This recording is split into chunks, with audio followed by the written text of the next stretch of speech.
In the mid-4th century, along the banks of the Rhine River, the fate of Roman Gaul hung in the balance.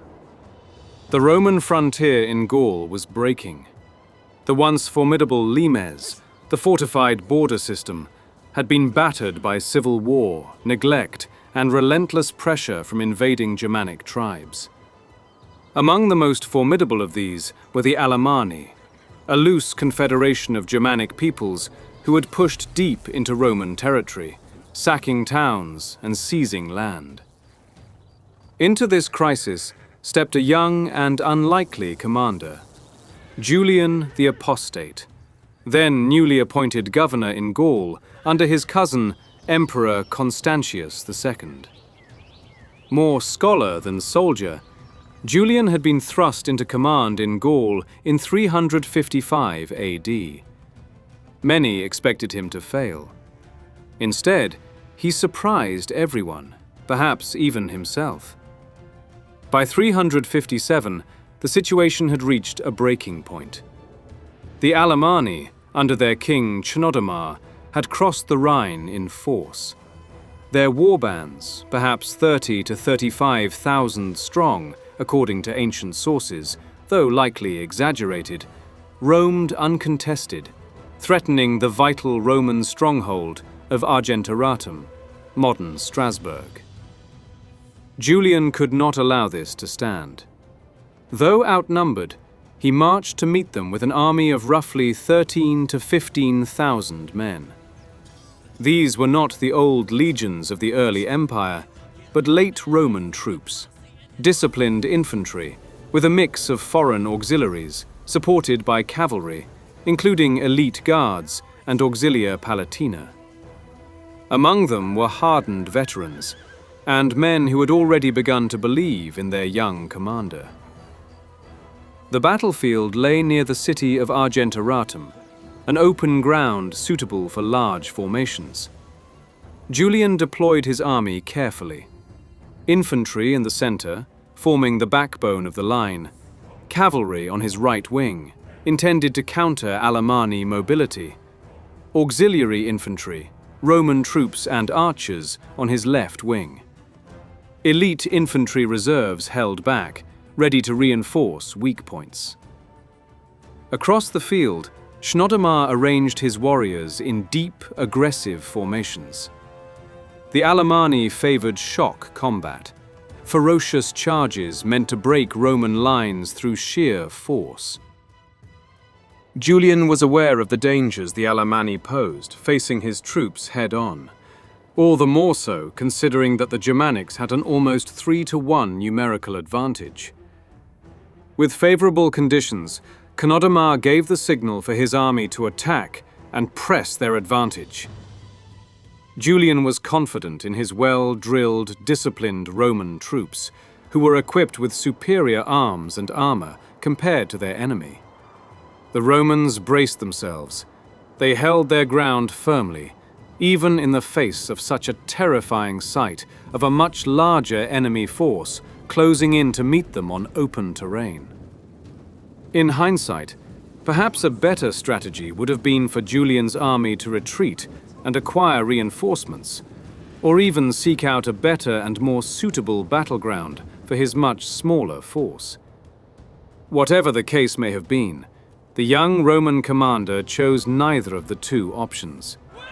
With that, the decision to tactfully retreat by this point had long passed, as battle was now inevitable.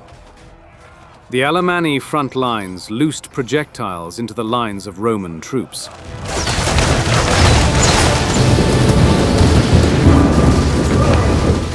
In response, Roman infantry and archers rained down a hellstorm at the charging Germanic warriors. Dozens of men fell in the exchange. The Alamanni rapidly closed the distance and clashed with the Roman legions in a vicious melee. The sheer momentum of thousands of men smashing shield into shield pushed the Roman line back a few yards.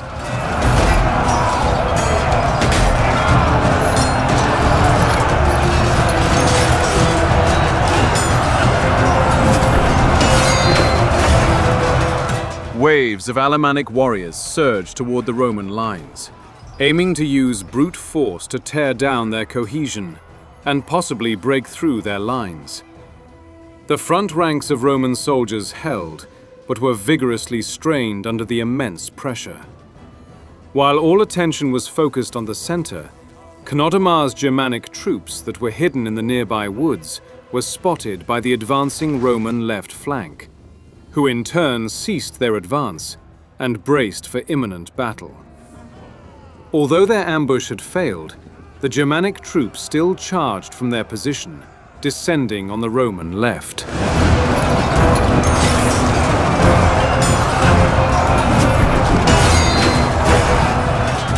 An observant commander, Julian saw what was happening on his left flank. He swiftly dispatched a division of cavalry to position themselves for a counter, awaiting Julian's command.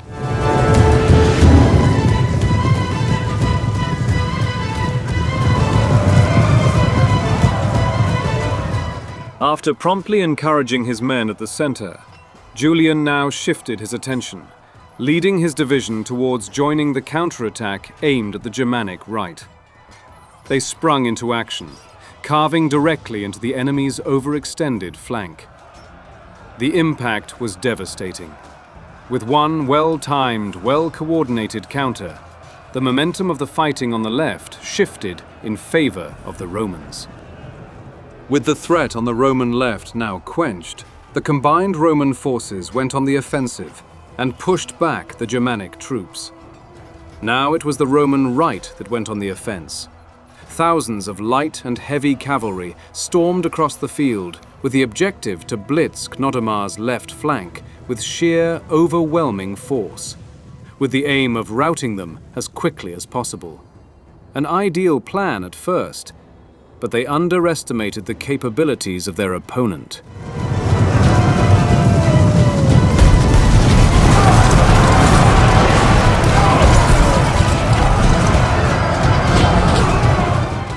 At first, the Roman attack was successful, cutting through sections of Germanic riders with their exceptionally timed defense. However, once they reached the main portion of Chnodomar's division, they were slowed to a crawl. Now the versatile Roman cavalry were tied down and engaged in sluggish hacking and slashing melee, which didn't suit their style of battle. To make matters worse, Chnodomar had kept a sizable force of dismounted spearmen hidden behind the Alamanni cavalry. Tied down with nowhere to go, the Roman riders were now swarmed by Alamanni cavalry from the front and spearmen from below. The results were catastrophic. Hundreds of riders were dismounted and killed from their horses. The dynamic shifted. The Romans panicked, turned, and fled back towards their own lines. What would have appeared to have been a standard retreat looked to have turned into something of a hurried, chaotic panic, in which riders lost control of their horses, who were darting back towards their own front battle lines. Before things turned catastrophic, however, a seasoned portion of Julian's infantry took action. They turned inward, used their large shield to create a wall which diverted the horses away from crashing into the rest of the Roman front line.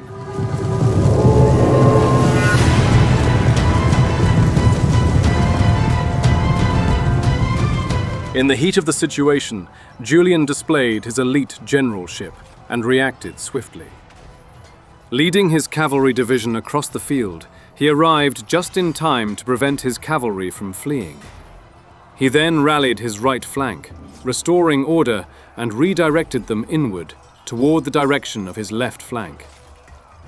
Simultaneously, the Alamanni committed more troops, pushing hard against the Roman center. They were gaining ground. The right side of the Roman center began buckling under the severe pressure. Julian dispatched some elite reserve infantry to reinforce that section and stop the Germanic advance.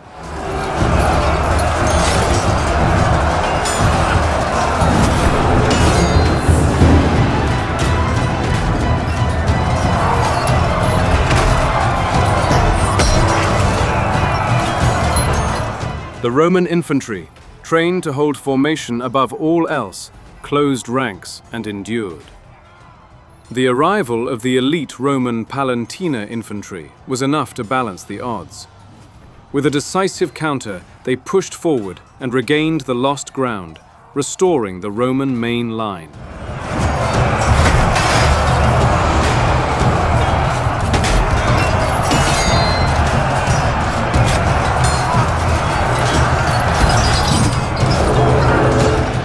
The Alamanni were relentless in their attacks. Attempt after attempt had been thwarted by the Romans. But the Alamanni and Chnodomar were not quite done yet. He had saved his greatest maneuver for last. The Germanic elite warriors at the rear formed up into a densely compact battering ram-type formation. They then focused all of their energy towards piercing directly through the Roman center, with the aim to split it in two halves. The initial impacts were devastating. Roman troops fell by the dozens and were immediately forced to backtrack. With all their efforts now focused on the center, the Germanic troops gave one last relentless push. The Romans were tired, depleted, and on the verge of being fully surrounded, until Julian sent the remainder of his elite reserves to plug the openings. Once again, the elite Roman infantry had come to the rescue. Their freshness and elite military training granted them the ability to completely quench the Germanic onslaught in its tracks. By this stage, Chnodomar was all out of tricks. His troops were tired and demoralized by the unwavering Roman fortitude.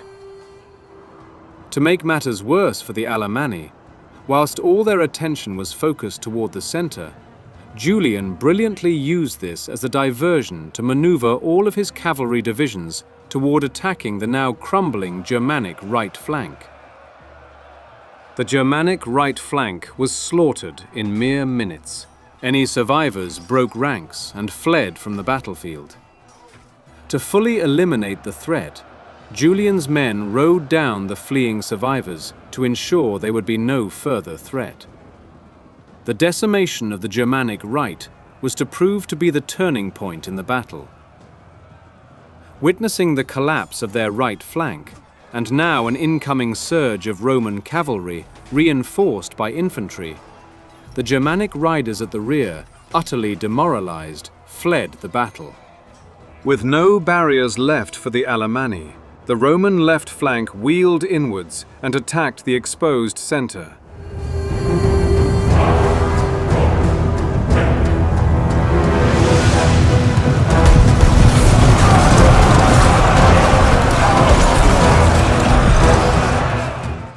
It was now open season, as Roman cavalry and infantry crashed into their sides and rear, cutting them to shreds.